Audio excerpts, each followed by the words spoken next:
মালবিকা দেবী এবং বিক্রমবাবু বসে বসে বিকেলের চা খাচ্ছিলেন। এমন সময় তাদের মেয়ে রিয়ার ফোন আসে। ফোনে রিয়া বলে, হ্যালো মা, দেখো আমি তোমার ফোনে 3টে মেয়ে ছবি পাঠিয়েছি। আজকেই পিসিমা আমাকে পাঠিয়েছেন ছবিগুলো। ওদের মধ্যে কোনো একটা পছন্দ হলে আমাকে বলো। তুই আবার কেন এইসব ঝামেলা করছিস? জানিস তো আগের সপ্তাহে কি হলো? সবার সামনে আমাকে কত কথা শোনালো। তোর বাবাও তো কথা শোনাতে কম করেনি। ও ছেলে আমার কথা শুনবে না, আর আমি আর ওর বিয়ের কোনো যোগাযোগ করব না। মা, তুমি এভাবে বলছো কেন? আমি জানি দাদা বিয়ে করতে রাজি না। আমি তো ভেবেছি এবার তোমার জামাইকে দিয়ে দাদাকে বোঝাবো। তুমি মেয়েগুলো ছবি দেখো আর বাবাকেও দেখাও, তারপর আমি দেখছি কি করা যায়। এই বলে রিয়া ফোন রেখে দেয়। রিয়া এবং অঙ্কুর মালবিকা দেবীর 2 ছেলে মেয়ে। রিয়া 19 বছর বয়সেই রতন নামে একটি ছেলের সঙ্গে জোর করে বিয়ে করে। বিয়েতে বাড়ির লোকের খুব একটা মত ছিল না, কিন্তু রিয়া কারোর কথাই শোনে না। বাধ্য হয়ে তারা তাদের বিয়ে দেয়। এদিকে অঙ্কুরের বয়স এখন 38 বছর, কিন্তু সে বিয়ে করতে রাজি নয়। এই নিয়ে তার বাবা মা চিন্তার শেষ নেই। অফিস থেকে বাড়ি ফিরে এসে ফোন করে তাদের সাথে রাতের খেতে বসে এবং বলে, মা, তোমার শরীর ভালো আছে তো? হাঁটুর ব্যথা এখনো আছে নাকি? এ ব্যথা কি আর সহজে যাবে? এ হচ্ছে বয়সকালের ব্যথা। যতদিন পারবো এই ব্যথা নিয়েই তোদেরকে রেঁধে খাওয়াবো। যখন পারবো না তখন আর কি বা করবো। মা, তোমার যখন এত সমস্যা হচ্ছে তাহলে তুমি একটা কাজের মেয়ে রাখতেই তো পারো, তাহলে তো আর কোনো সমস্যাই হতো না। হ্যাঁ, তোর তো ওই একই কথা।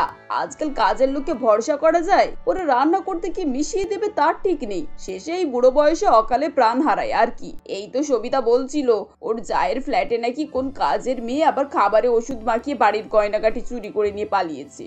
তুমিও কাজের সব গল্প নিয়ে বসে পড়ো। ওরকম হলে না কেউ কাজের মেয়ে রাখতো না বাড়িতে। তুই এত ঘুরিয়ে পেঁচিয়ে কথা বলা শিখে গেছিস কবে থেকে বলতো? মা বাবার জন্য যদি এতই কষ্ট হয় তাহলে বিয়ে করছিস না কেন? কবে থেকে আমরা আশা নিয়ে বসে আছি। এই বয়সে দাদু দিদা হয়ে যাওয়ার কথা, সেই বয়সে এখনো ছেলের জন্য বউ খোঁজারই শেষ হয়নি। রোজ রাত্রে একই কথা না শুরু করলে তোমার কি হয় না নাকি বলো তো? আমি তো তোমাকে একবার বলেছি আমার ওসব ভালো লাগে না। হ্যাঁ, তোমার কেন ভালো লাগবে? তোমার জন্য তোমার বোনের সংসারে অশান্তি লাগছে, এটা তোমার ভালো লাগছে বলো? আমার জন্য রিয়ার সংসারে অশান্তি লাগছে? আমি কি করলাম? ওর শ্বশুর শাশুড়ি বলছে তোমার দাদার নিশ্চয়ই কোনো সমস্যা আছে, সেজন্যই বিয়ে করতে চাইছে না। তার মানে তোমার মধ্যেও সমস্যা আছে, তোমাদের বংশগত সমস্যা। এসব নিয়ে মেয়েটাকে দিন রাত অশান্তিতে ভুগতে হচ্ছে। তোর জন্য কত লোক সমস্যায় আছে সেটা তুই জানিস না। এই অদ্ভুত কথাগুলো তোমরা শুনেও কিছু বলছো না? ছাড়ো, তোমাদের সঙ্গে কথা বলাই বেকার। এই বলে অঙ্কুর সেখান থেকে উঠে চলে যায়। এরপর কয়েকদিন কাটে এবং মালবিকা দেবী অসুস্থ হয়ে পড়েন ও কান্নাকাটি করতে থাকেন। শেষে অঙ্কুর বাধ্য হয়ে তার জন্য মেয়ে দেখাশোনা করার কথা বলে। মালবিকা দেবীর সঙ্গে সঙ্গে মেয়ের ফটো দেখিয়ে অঙ্কুরকে বলে, দেখ বাবা, এই মেয়েটা কত সুন্দর, একদম কাঁচা বয়স। এ কি, এই মেয়েটা তো দেখে মনে হচ্ছে এখনো এই স্কুলে পড়ে। খুব জোর 18-19 বছর বয়স হবে। শোনো মা, আমি এত কম বয়সে মেয়েকে বিয়ে করব না। তুমি যদি সত্যি চাও আমি বিয়ে করি, তাহলে আমার জন্য এমন পাত্রী দেখো যেন তার বয়স অন্তত 35 বছর হয়। তা না হলে কিন্তু আমি বিয়ে করব না। 35 বছর? 35 বছরের মেয়ে এখন কোথায় পাবো? 35 বছরের মেয়েরা কি আর মেয়ে থাকে? ওরা মহিলা হয়ে যায়। কথাই বলে না, মেয়ে 20 পেরোলেই বুড়ি। তুই আবার 35 বছরের মেয়ে খুঁজছিস? মা, তুমি আমার বয়সটা দেখছো না? আমি চাই আমার স্ত্রী যেন আমার মতো ম্যাচিওর হয়। এ নিয়ে আমি আর কোনো কথা বলতে চাই না। এরপর মালবিকা দেবী বিভিন্ন জায়গায় মেয়ের খোঁজ করতে থাকেন, কিন্তু সেরকম মেয়ের খোঁজ পাওয়া যায় না। একদিন তিনি বাজারে আচার দেওয়ার জন্য কাঁচা আম কিনতে গিয়েছিলেন। এমন সময় মীনাক্ষী দেবী নামক একজন মহিলা রত্না দেবী নামে আর একজন মহিলার সঙ্গে কথা বলছিল। আর বলবেন না দিদি, মেয়েটাকে বলে বলে আমি অস্থির হয়ে যাচ্ছি। প্রথমে তো পড়াশোনা করবে বলে বিয়েই করলো না, বলে নিজের পায়ে না দাঁড়িয়ে বিয়ে করবে না। এখন পড়াশোনা করে চাকরি পেল, এবার বলি বিয়েটা কর। কিন্তু এই বয়সে ছেলে পাওয়া যে মুশকিল হয়ে দাঁড়িয়েছে। এটা তো আজকালকার ছেলে মেয়েদেরই দোষ। বিয়ের সময় বিয়ে করবে না, শুধু ভবিষ্যতের কথা চিন্তা করবে। আরে বিয়ে না করলে কিসের ভবিষ্যৎ? এত চাকরি বাকরি টাকা পয়সা নিয়ে কি হবে শুনি? সব শেষে তো বাবা মাকেই ভুগতে হবে। তুমি ঠিকই বলেছো দিদি, এখন তো আমি আর ওর বাবা আছি ওকে দেখার জন্য। দাদা বৌদির আর কদিনই বা দেখবে বলো? আমরা আছি বলে ওর বৌদি এখন কোনো কথা বলে না, কিন্তু আমরা চোখ বুঝলে কি ভরসা? আমাদের তো চিন্তায় চিন্তায় রাতের ঘুম উড়ে গেছে। মালবিকা দেবী পাশে দাঁড়িয়ে এসব কথা শুনছিলেন। কিছুক্ষণ পর তিনি তাদের দিকে এগিয়ে গিয়ে বলেন, কিছু মনে না করলে আমি আপনাদেরকে একটা কথা বলতে চাই। আপনার মেয়ের বয়স কত? তাই ধরেন 35 বছর হবে। কেন, আপনার হাতে কি কোনো পাত্রের খোঁজ আছে নাকি? পাত্র বলতে আমার একমাত্র ছেলে, যদিও ওর জন্য 20 বছরের 22 বছরের মেয়ের অনেক যোগাযোগই এসেছে, কিন্তু আপনার এই চিন্তার কথা শুনে আমার মনটা আবার গলে গেল। আমি ভাবছি আপনার মেয়ের সাথে আমার ছেলের বিয়ের যোগাযোগটা করব। সে কি, আপনি সত্যি বলছেন? তা আপনার ছেলে কি করে? এভাবেই তাদের মধ্যে কথাবার্তা এগোতে থাকে। দেখতে দেখতে বিয়ের সবকিছু ঠিক হয়ে যায়। বিয়ের দিন পাত্রীর সাথী একটি চশমা পরে এবং বিয়ের সাহায্যে মণ্ডপে নেমে আসে। তাকে দেখে আশেপাশে সবাই খুব অবাক হয়। এমন সময় রিয়া শাশুড়ি অঞ্জনা দেবী বলেন, এ কি বিয়ান মশাই, আপনার বৌমাকে তো দেখছি বেশ ভালোই বয়স্ক। আমার ননদ এতগুলো যোগাযোগ করলো, সেগুলোর মধ্যে কি আপনার মেয়ে পছন্দ হলো না? শেষে এই আধ বুড়ি মেয়েকে বাড়ির বউ করলেন। এভাবে অনেকে অনেক রকম মন্তব্য করতে থাকে। সবকিছু শুনে মালবিকা দেবী খুবই অপমানিত বোধ করেন। মনে মনে তার নিজের ছেলের জন্য রাগও হয়। এমন সময় রিয়া আসে, তার মাকে আড়ালে ডেকে নিয়ে গিয়ে বলে, দেখলে তো মা, সবাই কিরকম করে কথা বলছে। দেখে শুনে তুমি এমন একটা বয়স্ক মেয়েকে বাড়ির বউ করলে যে আমাদের মান সম্মান সব চলে যাচ্ছে। বাকিদের কথা ছাড়, তো শাশুড়ি যা কথা শোনাচ্ছেন তাতেই আমার মাথা ঘুরে যাচ্ছে। আরে বৌদি তো আমার শাশুড়ির বয়সেই হবে, তাহলে কেন উনি এসব বলবেন না? এখন তো সবাই এটাও বলছে যে এত বয়স্ক মেয়ের ছেলেপুলে হবে কি করে। শেষে দেখবে তোমরা যে আশায় এত শখ করে ছেলের বিয়ে দিয়েছো, সে আশাই চলে গেছে। কি আর করা যাবে, সবই কপাল। কপালে যদি না থাকে যতই মাথা কুটো, কিছুই পাওয়া যাবে না। বিয়ের পর সাথী এবং অঙ্কুরের বেশ সুখে শান্তিতেই দিন কাটতে থাকে। সাথী খুবই শান্ত মেজাজের মেয়ে ছিল। সকাল থেকে উঠে সে বাড়ির সমস্ত কাজকর্ম করত, সারাদিন শ্বশুর শাশুড়ির সেবা করত, আর রাতে রান্না বান্না করে খাওয়া দাওয়া সেরে ঘুমাতে 12টা বেজে যেত। এভাবেই 6 মাস কাটে। একদিন মালবিকা দেবী সাথীকে বলেন, বৌমা, ভালো কোনো খবর আছে নাকি? ভালো খবর মানে? আপনি কি বলতে চাইছেন মা? আমি তো কিছুই বুঝতে পারছি না। আরে বাবা, আজকালকার মেয়েরা যেন কিছুই বোঝে না। আমি বলছি কবে আমাকে নাতি নাতনির মুখ দেখাবে, এবার এসব নিয়ে কিছু একটু চিন্তা ভাবনা করো। মালবিকা দেবীর কথা শুনে সাথী লজ্জা পেয়ে যায়। রাতের বেলা খেতে বসে আবার মালবিকা দেবী সাথীকে বলেন, বৌমা, আমি যে কথাটা বলেছিলাম সেটা নিয়ে খোকার সাথে আলোচনা করেছো? কি ভাবলে তোমরা? মা, আপনি তো সকালেই বললেন, এত তাড়াতাড়ি কি করে? তাড়াতাড়ি? তোমাদের বিয়ে 6 মাস হয়ে গেছে, এখনো তোমাদের কোনো হেলদোল নেই। নিজের বয়সটা দেখেছো? এই বয়সে মা হওয়া খুব কঠিন ব্যাপার, আর দেরি করলে জীবনে মা হতে পারবে না। তখন সারা জীবন কেঁদে কুল পাবে না, এই বলে দিলাম। এভাবেই মানবিকা দেবী সাথী এবং অঙ্কুরকে বিভিন্নভাবে কথা শোনান। প্রতিদিন তিনি তাদেরকে একই কথা নিয়ে বারবার খোঁটা দিতে থাকেন। এদিকে রিয়া ফোন করে তার মায়ের কানে আরো মন্ত্রণা দেয়, মা, জানো কি হয়েছে? আমাদের পাশের বাড়ির নীল বৌদির দিদির অনেক বয়স করে বিয়ে হয়েছিল। এখন তো তারা কত ডাক্তার দেখাচ্ছে, কিছুতেই বাচ্চা হচ্ছে না। আজ নাকি আবার ডাক্তার বলেই দিয়েছে যে তার আর বাচ্চাই হবে না। নীলু বৌদি তো কি কান্না! দেখে নাও চারিদিকে কি সব চলছে। তোমাদের বাড়িতে তো সবাই নিজের জীবনেই মত্ত রয়েছে। দাদা বৌদি তো এসব নিয়ে কোনো মাথা ব্যথাই নেই দেখছি। বড় ছেলে বউয়ের আর তোমরা বাচ্চা কাচ্চা দেখবে বলে মনে হয় না। ঠিকই বলেছিস, ওদের কাছে তো আমার কথা এখন খারাপ লাগছে। কিছু বলতে গেলেই তো দাদা সঙ্গে সঙ্গে উত্তর দিয়ে দেয়। এখন বুঝছে না, পরে সময় হলে সব বুঝবে। কি আর করব বল। আরে ওদেরকে ডাক্তার দেখাতে বলো। আমার তো মনে হয় বৌদির কোনো সমস্যা আছে। দেখবে তুমি 100% শিওর। আমি তো কত করে ডাক্তার দেখাতে বলছি, কিন্তু ওরা তো আমার কথাই শোনে না। তুমি চিন্তা করো না মা, তুমি ঠাকুমা না হতে পারলেও দিদা ঠিকই হবে। আমি আর তোমার জামাই বাচ্চা নেওয়ার প্ল্যান করছি। পরের বছরই তোমার হাতে তোমার নাতিকে তুলে দেব। তাকে নিয়ে যত মনের শখ আহ্লাদ পূরণ করো। এরপর কয়েকদিনের মধ্যেই রিয়া শ্বশুর বাড়ি থেকে বাপের বাড়িতে থাকা শুরু করে এবং দিন রাত সে তার মায়ের সঙ্গে মিলে সাথীকে কথা শোনাতে থাকে। সাথী সবকিছুই শুনে চুপচাপ সহ্য করতে থাকে, কোনো কথার উত্তর দিত না। এভাবেই তার বিয়ে দেখতে দেখতে 1 বছর হয়ে যায়। একদিন তারা টেবিলে খেতে বসেছিল। এমন সময় অঙ্কুর বলে, মা, আমি তোমাকে কিছু বলতে চাই সাথীর প্রেগনেন্ট নিয়ে। কি বাবা, তোরা কি ডাক্তার দেখাতে যাবি? শেষে আমার কথা মানলি তো, কিন্তু আমার তো আর মনে হয় না বৌমার বাচ্চা কাচ্চা হবে বলে। এ বয়সে বাচ্চা কাচ্চা হওয়াটা সহজ কথা নয়। ওদেরকে যেতে দাও মা, একবার শেষ চেষ্টাটা করে দেখুক না। না, আমি বলতে চাইছি যে সাথী প্রেগনেন্ট। তোমরা আমার কথা না শুনে নিজেদের মধ্যে আলোচনা করেই যাচ্ছ। কি বৌদি?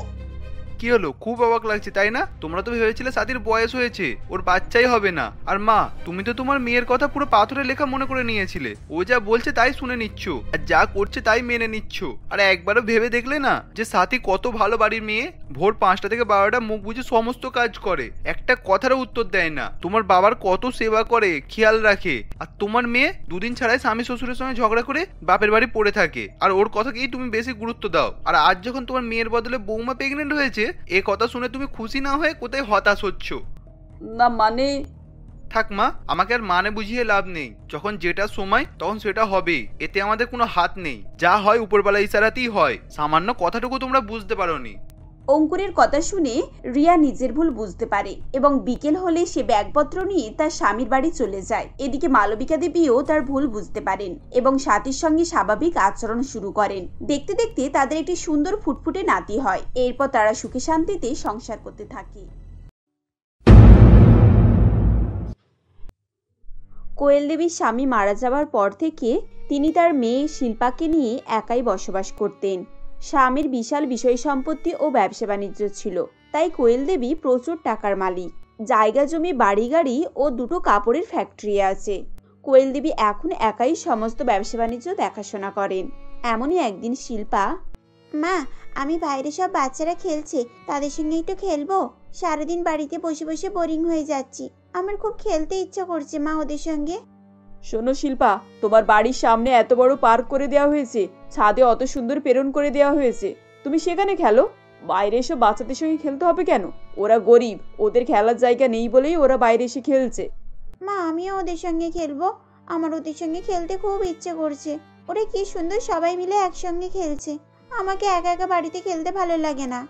এভাবেই শিল্পা বাইরে খেলতে যেতে চাইলে কোয়েল দেবী তাকে বাইরে খেলতে দেয় না। উপরন্তু সবসময় এটা করো না, ওটা করো না, এরকম করো ওরকম করো লেগেই আছে। এইসব শিল্পার আর একটুও ভালো লাগে না। এই বড়লোকি চাল তার কাছে একঘেয়েমি হয়ে উঠেছে, তাই সে এখন নিজেকে একটু পরিবর্তন করতে চায়। এভাবেই দিন অতিবাহিত হতে থাকে। দেখতে দেখতে শিল্পা কলেজে ওঠে। এমনই একদিন, মা, আমার কলেজে যাওয়ার সময় হয়ে গেছে, ব্রেকফাস্ট রেডি আছে তো? আজকে আমি গাড়ি করে যাব না, কিন্তু আমি আমার বান্ধবীদের সঙ্গে বাসে করে কলেজে যাব। কি বাসে করে? না না না, বাসে লোকের ভিড়ে ঠাসা, ঘামের গন্ধ, নানা ধরনের জীবাণু আছে। নিজের গাড়ি করে ড্রাইভারকে সঙ্গে নিয়ে চলে যাও, সেটাই সব থেকে উত্তম হবে। নিজে সেফটিতে যাবে, আর আমাদের একটা স্ট্যাটাস আছে তো নাকি? আর তুমি সেটাকে ছেড়ে দিয়ে বাসে করে যাবে, তাই কখনো হয় নাকি? মা, এখন তো আমি বড় হয়ে গেছি, বলো, এখন তো অন্তত আমাকে আমার মতো চলতে দাও। এখনো কি আমি সেই তোমার পুতুলের মতো কথা শুনবো? সেটা সম্ভব নয়। দেখো শিল্পা, আমি যখন তোমাকে একবার বারণ করেছি তখন তুমি বাসে যাবে না। কোয়েল দেবী এভাবে বললে শিল্পা কোয়েল দেবীর কথা অনুযায়ী নিজের গাড়ি করে ড্রাইভারের সঙ্গে কলেজে চলে যায়। শিল্পা মনে মনে ভাবে, কবে যে আমি এই খাঁচা থেকে মুক্তি পাবো কে জানে। এত রেস্ট্রিকশন, এত রেপুটেশনের কথা ভাবতে গেলে আমার জীবনটা তাহলে একঘেয়েমি হয়ে যাবে। আমি একটু নিজের মতন করে বাঁচতে চাই। এভাবেই তার দিন কাটতে থাকে। এরপর শিল্পার কলেজের অয়ন নামের একটি ছেলের সঙ্গে পরিচয় হয়। শিল্পা মনে মনে ভাবে, অয়নকে আমার খুব ভালো লাগে। অয়ন খুব ভালো ভদ্র ছেলে। হ্যাঁ, হয়তো আমাদের মতো অত ধনী নয়, কিন্তু তাতে কি হয়েছে, আমার অয়নকে খুব পছন্দ।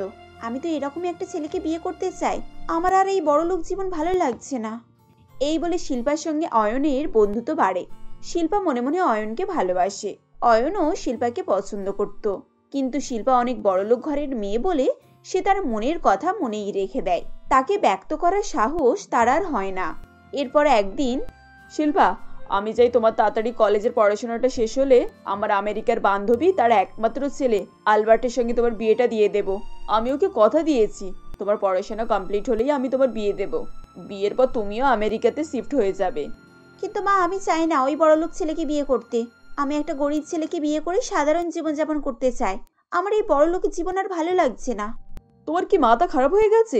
আমার সোসাইটিতে একটা নাম আছে, আমরা ধনী পরিবার থেকে বিলং করি, আর তুমি গরিব ছেলেকে বিয়ে করে ওই কুড়ে ঘরে গিয়ে নিজের জীবনটাকে নষ্ট করবে বলছো? কোয়েল দেবী এভাবে চিৎকার করতে থাকলে শিল্পা তার মায়ের কোনো কথা গ্রাহ্য না করে কলেজে চলে যায়। কিন্তু কলেজে গিয়েও তার মাথায় সেই মায়ের কথাগুলোই ঘুরতে থাকে। শিল্পাকে চিন্তিত দেখে অয়ন শিল্পাকে জিজ্ঞাসা করে, শিল্পা, তোমার কি হয়েছে? তোমাকে দেখে মনে হচ্ছে খুব চিন্তায় আছো। তোমাকে তো এর আগে কখনো এরকম দেখিনি। কি হয়েছে আমায় বলো। আসলে আমার মা একটা বড়লোক বাড়ির ছেলের সঙ্গে আমার বিয়ে দিতে চায়। ছেলে আমেরিকায় থাকে, কিন্তু আমার ওই বড়লোক বাড়ির ছেলেকে বিয়ে করার একটু ইচ্ছে নেই। আবার জানো, বিয়ের পর আমাকে তার সঙ্গে বিদেশে থাকতে হবে। এটা আমি একদম মানতে পারছি না। আমি একটা পরিষ্কার কথা তোমাকে বলে দিতে চাই অয়ন। হ্যাঁ, কি বলছো বলো। আমার সঙ্গে তোমার কি কথা আছে? তুমি কি আমাকে বিয়ে করবে? কারণ আমি একটা সাধারণ ছেলেকে বিয়ে করে সাধারণ জীবনযাপন করতে চাই। আমার আর এই একঘেয়েমি জীবন একদম ভালো লাগছে না। কারোর সঙ্গে মিশতে পারবো না, যেখানে খুশি যেতে পারবো না। সবসময় যেখানেই যাও পার্সোনাল গাড়ি করে যেতে হবে। আমার এসব একদম পছন্দ নয়। তোমার কি মাথা খারাপ হয়েছে নাকি শিল্পা? আমি তোমাকে বিয়ে করলে তুমি খুশি হবে তো, কিন্তু আমার কি আছে যে আমি তোমাকে বিয়ে করব? হ্যাঁ, আমি তোমাকে ভালোবাসি ঠিকই, কিন্তু এই অবস্থায় এই পরিস্থিতিতে তোমাকে আমি কি করে বিয়ে করব? তোমার কাছ থেকে আমি আর কিছু চাই না অয়ন। তুমি যেভাবে রাখবে আমাকে, আমি আমি সেভাবেই থাকবো, তাতেই আমি খুশি। তুমি আমাকে শুধু এই খাঁচা থেকে বের করো, তাহলে আমাকে ওই বিদেশি ছেলেকে আর বিয়ে করতে হবে না, আর বিদেশে গিয়েও থাকতে হবে না। অয়ন শিল্পার কথা শুনে শিল্পাকে আর হাতছাড়া করতে না পেরে মন্দিরে গিয়ে তাকে বিয়ে করে নেয়। এরপর শিল্পা অয়নের হাত ধরে নিজের বাড়িতে নিয়ে যায়। কোয়েল দেবী তাদের দুজনকে দেখে অবাক হয়ে যায়। শিল্পা, তোমার কি মাথা খারাপ হয়ে গেছে? তুমি এরকম একটা গরিব লম্পট মার্কের ছেলেকে বিয়ে করছো? ওর আছেটা কি? ও তোমাকে কি দিতে পারবে দুঃখ ছাড়া? মা, তুমি যে আমাকে দিতে পারোনি, ও আমাকে তাই দেবে। ও আমাকে স্বাধীনতা দেবে, আমাকে ভালোবাসা দেবে, আমাকে একা একা বাঁচতে শেখাবে। তুমি তো শুধু আমাকে বন্দি করে রেখেছো, নিজের হাতের পুতুল করে রেখেছো। ওই ছেলের কোনো জায়গা নেই আমার ঘরে। তুমি এক্ষুনি এই ছেলেকে নিয়ে আমার ঘর থেকে চলে যাও। কত ধানে কত চাল তখনই বোঝা যাবে। ওইসব ভালোবাসে না দুদিনের, তারপর দারিদ্রতা যখন দরজায় এসে কড়া নাড়বে, তখন যে কি অবস্থা হবে তখন তুমি বুঝতে পারবে। আর হ্যাঁ, তখন তুমি আমার কাছেই ফিরে আসবে, এ কথাটা আমার মনে রেখো। মা, আমি অল্পতেই সন্তুষ্ট। আমাকে অয়ন যেমন করে রাখবে আমি তেমনই থাকবো। কোনোদিনও আমি তোমার দরজায় আসবো না। হ্যাঁ, কিন্তু তোমার যদি কোনোদিন আমার কথা মনে পড়ে, তাহলে তুমি কিন্তু আমার সঙ্গে দেখা করতে চেও। আমি এই বাড়িতে আর কখনোই ফিরবো না। এই বলে শিল্পা অয়নের হাত ধরে শ্বশুরবাড়িতে চলে যায়। সেখানে শিল্পাকে তার শাশুড়ি ও ননদ আদর যত্ন করে বরণ করে নেয়। অয়নের বোন সবসময় শিল্পার কাছাকাছি থাকে। আর অয়নের মা শম্পা দেবীও শিল্পাকে খুবই ভালোবাসতেন। শিল্পা শ্বশুরবাড়িতে বেশ হাসি খুশিতেই থাকতে শুরু করে। এভাবেই দিন কাটতে থাকে। বেশ কয়েক মাস হয়ে গেলে কোয়েল দেবী একা একা ঘরে থেকে থেকে ধীরে ধীরে অসুস্থ হয়ে পড়েন। এই একা একা এত বড় বাড়িতে আমার আর ভালো লাগছে না, শরীরটাও খুব অসুস্থ হয়ে পড়ছে। আমার শিল্পা যদি আমার কাছে থাকতো তাহলে আমার আর এই অবস্থা হতো না। কাজের লোকেদের নিয়ে কতদিনই আর থাকবো। শিল্পা কেমন আছে কে জানে, একবার ফোন করে দেখি, ওর কথা আমার খুব মনে পড়ছে। কোয়েল দেবী তারপর শিল্পাকে ফোন লাগায়। শিল্পা তাড়াতাড়ি ফোনটা তোলে। হ্যালো মা, তুমি কেমন আছো? তোমার গলার স্বর এরকম ভাঙা ভাঙা লাগছে কেন? তোমার কি শরীর খারাপ? কি হয়েছে মা তোমার? শিল্পা, তুমি নিশ্চয়ই ওখানে ভালো নেই। আমি যেটা অনুভব করতে পারছি, কারণ এখানে অনেক সুযোগ সুবিধা, ওখানে তো সেরকম কিছুই নেই। তাই তোমাকে বলছি মা, তোমার এখনো সময় আছে, তুমি আমার কাছে ফিরে এসো। আমি এখানে একা একা অসুস্থ হয়ে পড়ছি। তুমি চলে এসো মা আমার কাছে, আমি তোমার আরো ভালো জায়গায় বিয়ে দেব। মা, এটা তোমার ভুল ধারণা। আমি এখানে খুব ভালো আছি, আমাকে সবাই এখানে খুব ভালোবাসে। হ্যাঁ, হয়তো ওখানের মতো সুযোগ সুবিধা এখানে নেই, কিন্তু আমার কোনো দিকের অসুবিধাও হয় না। তুমি যদি আর একবার এরকম কথা বলো, তাহলে আমি এক্ষুনি ফোন রেখে দেবো। মা, মাথা ঠান্ডা করে শোন আমার কথাটা একবার। কোয়েল দেবী এভাবে বললে শিল্পার আগে ফোন রেখে দেয়। তবুও কোয়েল দেবীর মন মানে না। সে শিল্পার বান্ধবীদের কাছ থেকে শিল্পার অ্যাড্রেস নিয়ে শিল্পার শ্বশুরবাড়িতে এসে পৌঁছায়। কোয়েল দেবী এসে দেখে শিল্পা ও তার ননদ উঠানে খেলছে। শাশুড়ি শম্পা দেবী শিল্পা ও তার ননদের গালে খাইয়ে দিচ্ছে। কোয়েল দেবীর এইসব দেখে আনন্দে চোখ ভরে যায়। তারপর শিল্পার হঠাৎই তার মায়ের দিকে চোখ পড়ে। আরে মা, তুমি এখানে? এসো এসো এসো, তুমি এভাবে এখানে আসবে আমি ভাবতেও পারিনি। কেমন আছো মা? এক মিনিট দাঁড়াও। শাশুড়ি মা, বাক্স থেকে নতুন বেডশিটটা বের করে নিয়ে আসুন তো, আমার মা এসেছে। আর অয়ন, তুমি বাজারে গিয়ে চটপট করে কফি কিনে নিয়ে এসো।